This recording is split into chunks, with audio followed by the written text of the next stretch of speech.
aku sekarang ni terkesima tau. Ada juga muka-muka Gen Z. Kau tak kisah pun sebab kat sini nampak macam semua sebaya. Macam akak Gen Z kan? No. Gen Z. Assalamualaikum guys, apa khabar semua? Saya Arif Ilus, ya, teman anda untuk Journal Vaganza.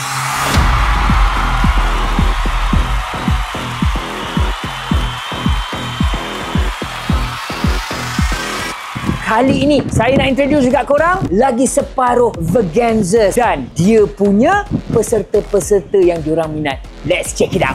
Yeah. Rahmat, go! Melvis! Kami daripada Freddy. One Hat, One Cory. Trisha Michael. Tak pernah langsung. Sebab GV best. Sebab kami boleh kenal dengan Vaganza lain selain daripada Krisha Nighter, Rahmat Eka Matra, semua tim. Okey, kita happy dapat jumpa ramai artis. Ada artis baru, artis lama. Kami dapat tengok konsert live. Mestilah tak penat sebab ada artis yang best-best. Lagi-lagi GV12 ni ada Freshie. Boleh menyanyi sama-sama, sambut antara satu sama lain.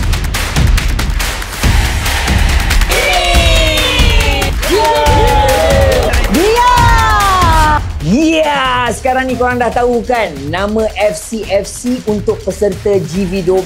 Apalagi korang jangan lambat, korang pergi register sekarang. Korang dah register, baru korang boleh sokong peserta tersebut. Weh, aku sekarang ni terkesima tau. Sebab apa? Untuk GV ni ada juga muka-muka Gen Z. Jom kita lepak dengan diorang, semang-semang. Jom. Konsert GV ni sebenarnya untuk millennials, Gen Y.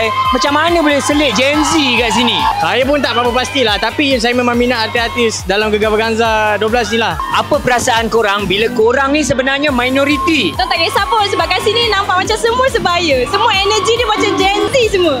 Okey. Okey, macam akak Gen Z kan? Aku tak Gen Z. No. Gen Z.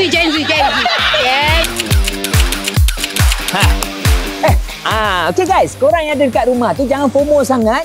Kena terus saksikan Gegar Vaganza musim yang ke-12 ni. Sebab apa? Dia punya FC memang gempak. Dan kita akan jumpa lagi untuk episod yang seterusnya untuk Journal Vaganza. Okey? Untuk korang yang jadi fans untuk Gegar Vaganza musim yang ke-12 ini, terus saksikan setiap hari Ahad pukul 9 malam hanya di Astro One dan Suka.